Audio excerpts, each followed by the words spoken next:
Você vai conhecer agora a história de um jovem que foi ressuscitado nos Estados Unidos. Ele ficou horas congelado e teve que passar por um aquecimento de sangue para voltar à vida.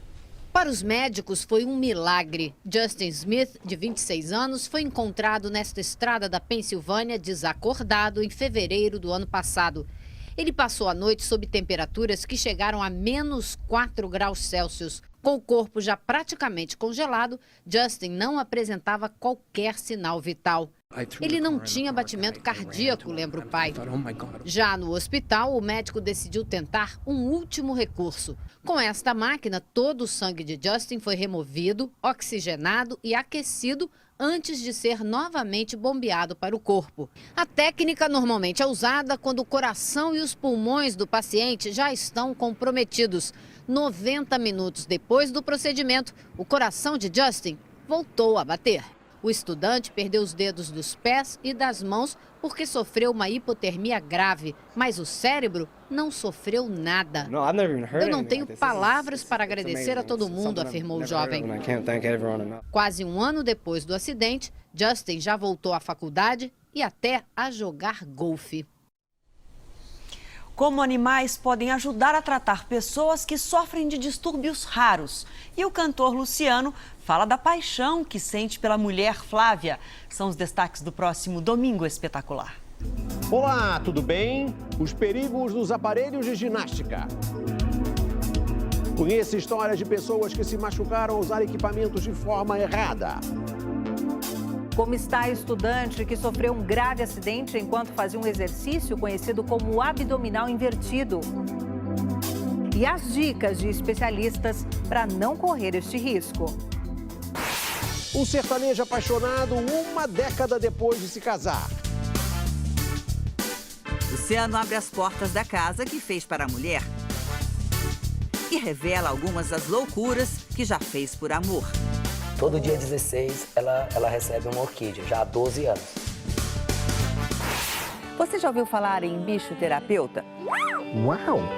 Eles ajudam pessoas que convivem com distúrbios graves. Mas será que animais conseguem diminuir o sofrimento desse tipo de paciente? Você não pode perder. O nosso encontro é domingo. Depois da Hora do Faro. Até lá! E a seguir, depois de 5 anos de seca, a chuva traz de volta o verde ao sertão do Nordeste. E na nossa série especial, a amizade de um menino que mora numa comunidade pobre do Rio com os policiais do bairro. Ele ganhou até uma festa de aniversário dos PMs.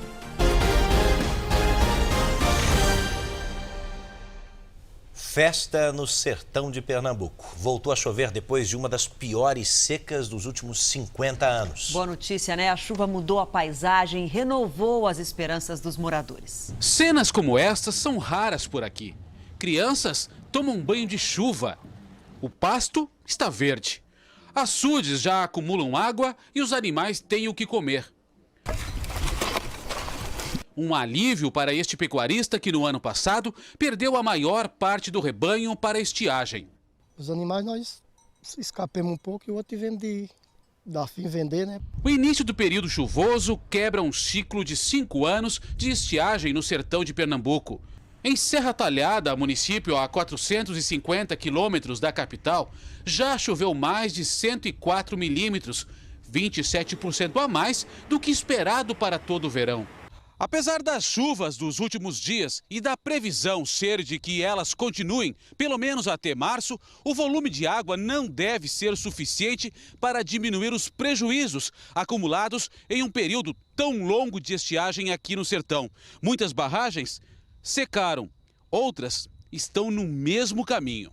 A barragem de Brotas começa a encher lentamente, mas não o suficiente para acabar com o racionamento. Para eles terem uma melhor produtividade, é que eles desenvolvam formas de armazenar essa água para que tenham água disponível mesmo fora do período chuvoso e que também haja formas de irrigação. Dona Marinete continua acreditando em dias melhores. A gente nem quer acreditar. E a gente espera que Deus se lembre mais e mande mais chuva, né? Ainda chove forte no nordeste do país nesta sexta-feira. Até o início da próxima semana pode chover mais de 200 milímetros entre Bahia, Ceará e Maranhão. Para algumas cidades, esse é o volume de água que costuma chover durante todo o mês de janeiro. Amanhã, os temporais podem provocar transtornos também em Minas Gerais, Espírito Santo e Tocantins. Alerta para baixa umidade do ar e muito calor entre o Rio Grande do Sul, sul de Mato Grosso e no extremo norte do país. À tarde, a máxima chega aos 34 graus em Boa Vista. Em Porto Alegre, faz 32 graus. Em Fortaleza, o calor diminui e chove forte. A máxima é de 27 graus. Em Cuiabá, faz 34. Em Curitiba, 25. Em Belo Horizonte, 28 graus. E hoje, uma tromba d'água se formou sobre a praia em Olinda. O fenômeno é um redemoinho parecido com um tornado, mas com ventos menos intensos. Os ventos que giram sugam a água e geram essa espécie de funil. Você vai ver a seguir, paciente deixa uma relíquia de herança para o hospital onde fez tratamento. E na série especial, o policial apaixonado pela profissão. Ele recebeu dezenas de condecorações por bravura e motivou o filho a entrar para a PM.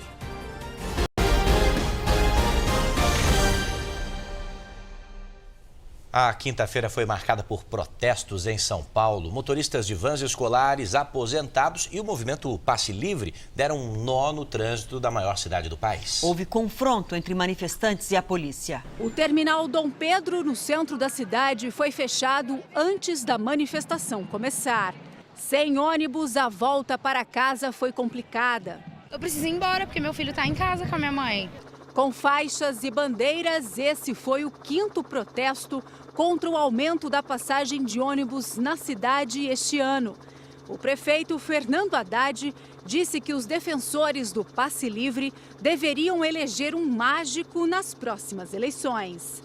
Durante a tarde ficou um impasse aqui na Praça Dom Pedro. Os manifestantes queriam fazer um trajeto até a Assembleia Legislativa. Já a PM disse que não foi informada com antecedência pelos organizadores o trajeto que eles fariam na cidade e que a polícia não teria condições de acompanhar o protesto até o final. Se vocês não vão cumprir o trajeto determinado e publicado pela Secretaria de Segurança Pública, vocês não poderão se locomover. Significa? Poderão se locomover. Depois de muita negociação, os manifestantes caminharam pelas ruas do centro.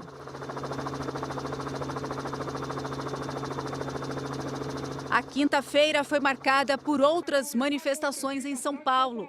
Na Avenida Paulista, idosos protestaram contra as medidas do governo em relação aos aposentados e chamaram atenção pela ironia. Eles criaram uma escola de samba, a Unidos dos Aposentados.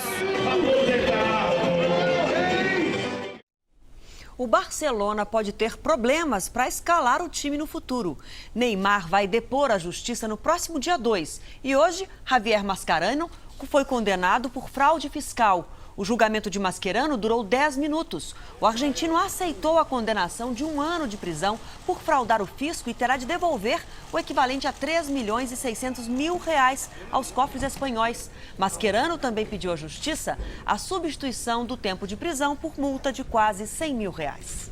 O Carnaval de Rua em São Paulo deve reunir este ano aproximadamente 400 blocos. No boêmio bairro da Vila Madalena, os moradores estão preocupados que os incidentes que ocorreram no ano passado se repitam neste carnaval. O carnaval, que deveria ser de festa, virou dor de cabeça para quem vive na Vila Madalena, zona oeste de São Paulo. Todos os tipos de droga. Elas fazem sexo durante o dia no meio da rua. Este vídeo mostra o vandalismo em uma noite de carnaval do ano passado. Homens arremessam garrafas e pedaços de pau contra a janela de um morador que registrava a confusão com um celular. Nos dias da festa, cerca de 150 mil pessoas chegam a circular aqui pela Vila Madalena. Ruas pequenas e tranquilas como esta lotam de foliões que vêm acompanhar o carnaval. O problema, contam os moradores, é que a maioria deles não respeita as leis. Morador do bairro há 40 anos, Wilton conta o que viu da janela de casa em dias de folia. Pulam muro, usam os portões para urinar. Fica uma coisa constrangedora porque tem muitas pessoas de idade que moram aqui nessa rua. Neste ano, moradores e comerciantes tomaram juntos a decisão de recorrer ao Ministério Público para pedir a redução do número de blocos participantes do Carnaval, limitação de ruas para os desfiles e apenas 4 dias de festa. A Prefeitura de São Paulo não aceitou negociar. A festa será concentrada em uma área de 8 quarteirões e vai haver limite de pessoas neste espaço. Será permitida a entrada de 15 mil foliões. Já os desfiles devem encerrar até às 8 horas da noite. Os megablocos, que desfilaram ano passado, aqueles de mais de 50 mil pessoas, eles não vão mais desfilar na nossa região. Eles foram para outras regiões. O promotor que acompanha o caso promete mudanças se o planejamento da Prefeitura não surtir efeito. A promotoria estará atenta a todos os desvios que podem acontecer dentro disso e obviamente, eles não vão ficar sem consequência. No R7, veja a agenda dos principais blocos de carnaval de rua em São Paulo, Rio de Janeiro e Salvador. Acesse r7.com.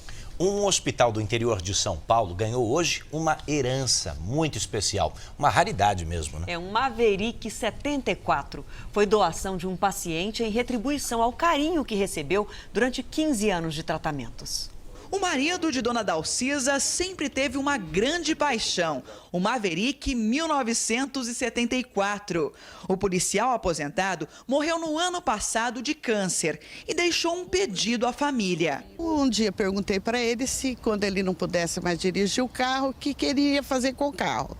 Ele falou que ele tinha a intenção de fazer uma doação para o hospital. E tinha só uma condição: se essa relíquia aqui fosse vendida, todo o dinheiro arrecadado teria que ser repassado ao setor de transplante de medula óssea aqui do hospital, onde o seu José recebeu o tratamento durante 15 anos. Uma forma de retribuir todo o carinho e o apoio que ele recebeu, doando um de seus bens mais preciosos. O desejo de seu José foi atendido. A mulher dele fez a doação do carro. A entrega da chave foi feita no Hospital de Base de São José do Rio Preto, interior de São Paulo. O Maverick atraiu a atenção de todos que passavam pelo estacionamento. Essa é uma máquina que todo mundo vai gostar de ter. Mas o carro não será vendido. O hospital organiza um sorteio para arrecadar R$150 mil. Logo, o Maverick do seu José vai brilhar em outra garagem. Uma herança para ajudar outros pacientes que lutam contra o câncer, como ele lutou.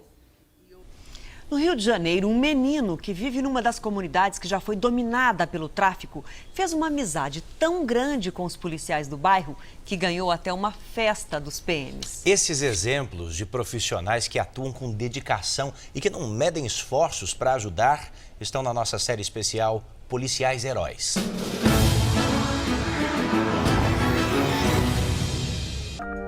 Senhor Coronel, comandante do 30º Batalhão de Polícia Militar. A carta foi a maneira de agradecer.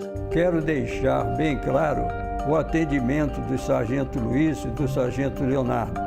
Os policiais salvaram a vida da esposa dele, Dona Nicoleta, atropelada na frente de casa. A ação dos PMs foi elogiada por escrito e encaminhada ao batalhão da Polícia Militar de Teresópolis, na região serrana do Rio. A idosa não esquece o susto que levou. Quando eu estava já chegando no meio da faixa, eu levo aquele impacto. Eu caio por cima do carro. Foi quando eu recebo aquele abraço confortante daquele policial. Calma, calma. Agora é como se a vida passasse lá fora. Dona Nicoleta tem medo de sair de casa. Vê da janela do 10º andar o local onde tudo aconteceu. Como numa prisão particular. Eu fico agora só entre 4 paredes. Seu Ronaldo tenta conscientizar a população da maneira mais arriscada, o que aumenta a preocupação da esposa. Ele lembra que foi chamado para encontrar a mulher depois do atropelamento. Quando eu cheguei, ela já estava no interior da viatura com o sargento Leonardo. Eles aqui tiveram todo o cuidado, toda a presteza. No dia do acidente, Dona Nicoleta atravessava por essa faixa de pedestres. A preferência era dela, mas um motorista imprudente decidiu acelerar. A idosa não viu nada, só sentiu o impacto da batida. A cena foi flagrada pela Polícia Militar. Sargento Leonardo e Subtenente Luiz. Os dois estavam logo atrás do carro que atropelou a idosa, viram tudo e prenderam o motorista que dirigia sem habilitação. O cidadão é o cliente do polícia, a gente está sempre ali para realmente servir e proteger. Eu acredito que cada ocorrência tem a sua particularidade, seu perfil. Você só está numa condição privilegiada porque você pode ajudar. E foi exatamente isso que aconteceu. Foram os heróis para mim. 2 policiais, no cumprimento do dever, ganharam a homenagem de um cidadão que transformou em carta a vontade de retribuir. Só quem consegue vestir a farda e estar em algum lugar quando alguém precisa, consegue explicar o que acontece naquele momento. Em alguns casos, nem consegue explicar, simplesmente age. E por falar em condecoração e incentivo, foram mais de 20 prêmios em 31 anos de carreira na polícia. O tenente Marco Aurélio Vasconcelos é um dos policiais mais condecorados do batalhão e guarda com orgulho as homenagens. A coleção começou na década de 90, quando o policial tomava café numa padaria. Eu era cabo na época, fui reconhecido como policial militar, o elemento tentou me render, eu reagi, me atraquei com ele, troquei tiro com ele, passei para o outro lado, consegui alvejar o outro elemento. A padaria deu lugar a uma farmácia, mas foi aqui em Niterói, na região metropolitana do Rio, que o então cabo Vasconcelos ganhou a primeira condecoração. Impediu um assalto no dia de folga e foi premiado por ato de bravura. Voltamos com o tenente ao local onde ele arriscou a própria vida para impedir um crime. Eu fui homenageado na época pelo Comando Geral, recebi minha divisa de 3º sargento, secretário de segurança na época, que me deu um abraço, apertou a minha mão, agradeceu.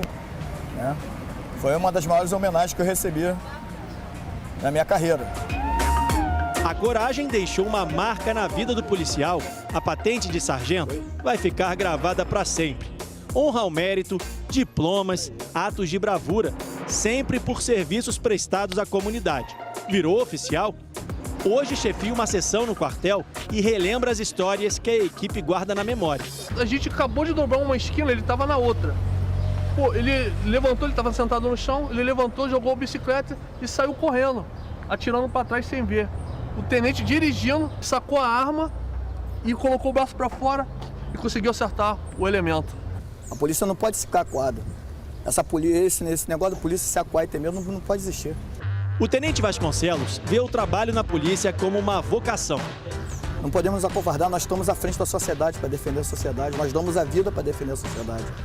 A maneira como lida com o crime incentiva a equipe e um soldado em especial. Estou vendo aqui tenente Vasconcelos, soldado Vasconcelos. Você virou policial por causa do pai? Depois do exemplo que ele me deu, as histórias que ele contava. Entrei na carreira mais pela conta dele e dos exemplos que ele sempre me deu. A polícia está na minha alma, é minha alma, é minha vida. A ação de bons policiais agora serve de motivação para quem vive em comunidades antes dominadas pelo tráfico de drogas. Aqui na Vila Kennedy, zona oeste do Rio, os traficantes recrutavam as crianças. Mas a vontade de seguir pelo caminho do crime começou a mudar. Tudo porque um menino de 9 anos, morador aqui da comunidade, se apaixonou pelo trabalho policial. Tudo bem, Miguel? Quer dizer então agora que você quer ser policial? Sim. Por quê? Para passar a paz pro mundo. A paz pro mundo. Miguel é o orgulho da unidade de polícia pacificadora. O menino que já se veste como PM, se sente à vontade, aprendeu a bater continência e até marcha junto com a tropa. Uma semente que foi plantada, né? Acho que o trabalho da gente começou a produzir frutos aqui na comunidade. E a gente vê que a gente está fazendo a diferença aqui na Vila Kennedy. Você se emociona com isso? Sim. Por quê? Porque a gente vê que vale a pena. Vale a pena todo o trabalho, todo o amor que a gente tem pra cá, né, Miguel? O comportamento do Miguel comoveu os policiais, que decidiram fazer uma festa surpresa de aniversário para ele. O tema não poderia ser outro.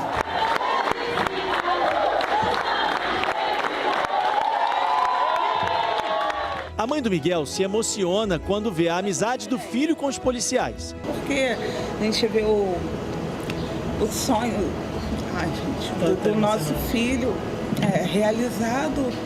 Então, assim, é muito legal, né? E ele ficou muito feliz. Os exemplos da tropa para o menino são como ensinamentos. E quando eu crescer, eu quero ser igual a você. Atitudes que, para uma criança, transformam policiais em super-heróis. Orgulho da profissão e correção na hora de agir. É isso que a gente procura.